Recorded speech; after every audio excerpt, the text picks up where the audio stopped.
Commercial tax plate వాహనాలు వరుసగా 18 నెలలు ట్యాక్స్ చెల్లించకుండా ఉంటే ఆ వాహనాల రిజిస్ట్రేషన్ రద్దుతో పాటు భారీ జరిమానా కూడా విధిస్తామని ఇన్ఛార్జి డిటిఓ కంచి వేణు అన్నారు.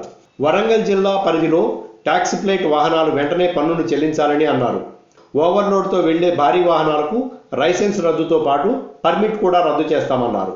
ఆటోలు వెనుక ఎలాంటి స్టిక్కర్లు వేసుకోవద్దని, ఆటోల వెనుక ట్రాన్స్పరెన్సీగా కనపడేలా ఉండాలన్నారు. ఆటోలో సౌండ్ బాక్సులు, అదనపు సీట్లు ఏర్పాటు చేస్తే ఆటోలను సీజ్ చేస్తామన్నారు.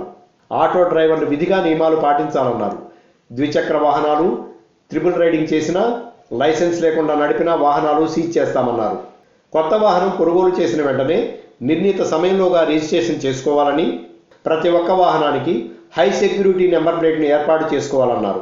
రవాణా శాఖ కార్యాలయంలో లైసెన్స్ పొందేందుకు, ఇతర పర్మిట్లకు అన్ని రకాల దరఖాస్తు పత్రాలతో జతచేసి అన్ని ధృవీకరణ పత్రాలకు, జిరాక్స్ పత్రాలకు గెస్టెడ్ అటెస్టేషన్ తప్పనిసరిగా ఉండాలని, లేని దరఖాస్తులు స్వీకరించబడవని చెప్పారు.